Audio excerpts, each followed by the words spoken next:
deserts you, and your feet disappear.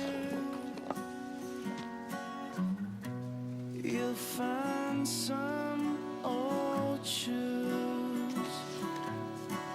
wasted one, without a peel. Where we go from here? It gets rough from here. You're sitting still inside the fear. There must be some way out of here.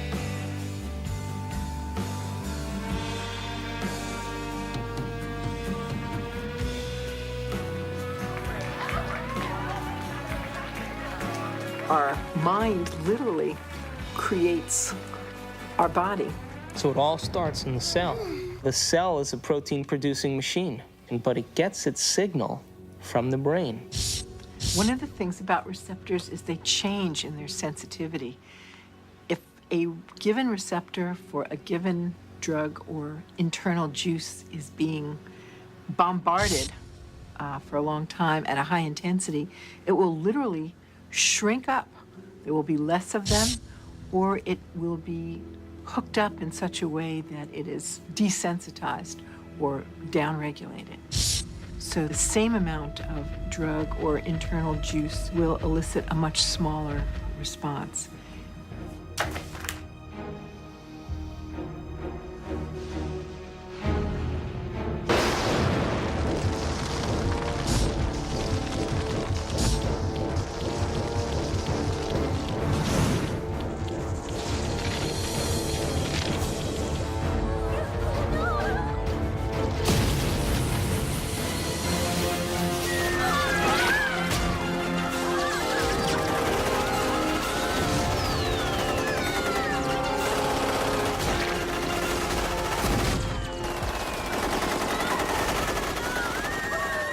If we're bombarding the cell with the same attitude and the same chemistry over and over again on a daily basis, when that cell finally decides to divide, when it produces a sister cell or a daughter cell, that next cell will have more receptor sites for those particular emotional neuropeptides and less receptor sites for vitamins, minerals, nutrients, fluid exchange, or even the release of waste products or toxins. Now, all aging is a result of improper protein production. What happens when we age? Our skin loses elasticity. Well, elastin is a protein. What happens to our enzymes? We don't digest as well. What happens to our synovial fluid? Those are proteins. They become brittle and stiff. What happens to our bones? They become thin. So all aging is a result of improper protein production. So then the question arises, does it really matter what we eat? And does nutrition really have an effect if the cell doesn't even have the receptor sites after 20 years of emotional abuse to even receive or to let in the nutrients that are necessary for its health?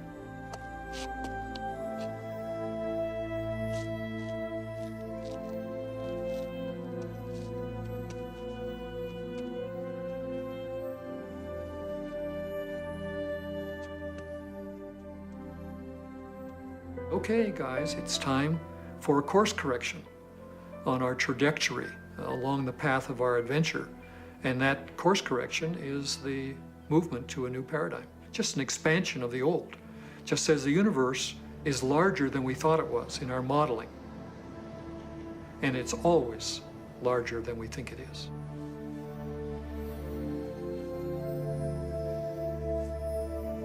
I hate you.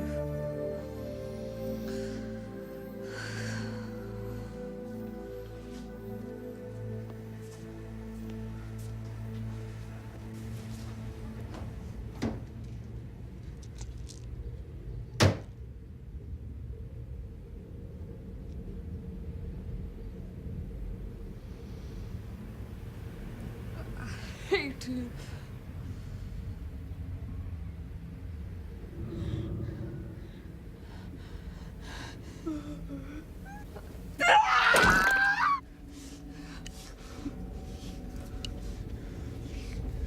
You idiot! You suck! Look at you! You're fat! You're ugly! You're worth nothing! You get it all! I hate you!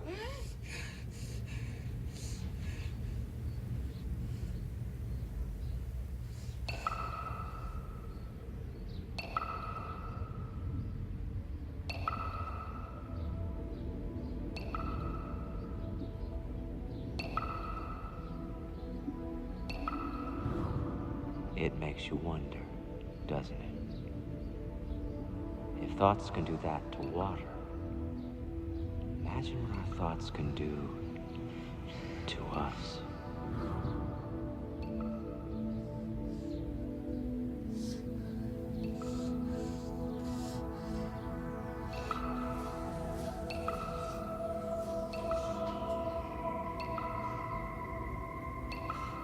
No one has ever came along and ever given you sufficient, intelligent knowledge about your beautiful self, how you work from the inside out. Why do you have addictions? Because you have nothing better. You have dreamt of nothing better because no one has ever taught you how to dream better.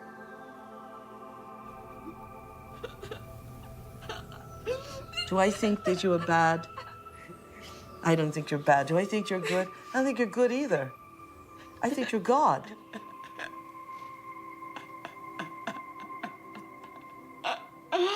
In general, the field of psychiatry really doesn't allow for enough freedom of action on people's part, meaning an awful lot of problems, not all of them to be sure, but an awful lot of problems that get labeled as psychological problems really amount to people making rotten choices. And they ought to be instructed to make different ones. Can I? Wow. Borrow some toothpaste?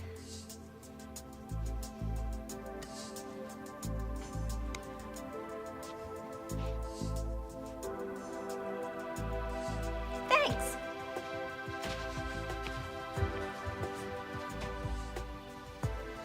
When I talk about we disappearing, I don't mean that we physically disappear. What I mean is that we move out of the area of the brain that has to do with our personality, that has to do with our association to people, our association to places, our association to things and times and events. We don't exist in the associative centers in our brain that reaffirms our identity and reaffirms our personality. For the average person in the world who lives life and considers their life boring or uninspiring is because they've made no attempt to gain knowledge and information that will inspire them. They're so hypnotized by their environment through the media, through television, through people living and creating ideals that everybody struggles to become, that no one can actually become in terms of physical appearance and definitions of beauty and valor that are all illusions, that most people surrender and live their life in mediocrity. And they may live that life, and the soul may never really, their desire may never really rise to the surface, so they may want to be something else. But if it does rise to the surface, and they ask themselves if there is something more, or why am I here? What is the purpose of life? Where am I going? What happens when I die? They start to ask those questions. They start to flirt and interact with the perception that they may be having a nervous breakdown. And in reality, what they're doing is that their old concepts of how they viewed their life in the world start to fall apart.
we're in completely new territory in our brain. And because we're in completely new territory, we're rewiring the brain, literally reconnecting to a new concept. Then ultimately, it changes us from the inside out. If I change my mind, will I change my choices? If I change my choices, will my life change? Why can't I change? What am I addicted to? What will I lose that I'm chemically attached to? And what person, place, thing, time, or event that I'm chemically attached to that I don't want to lose because I may have to experience the chemical withdrawal from that? Hence the human drama.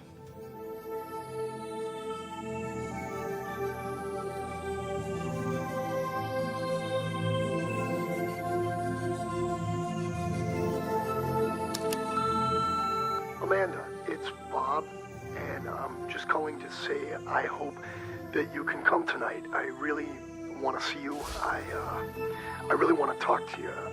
I know we can work things out.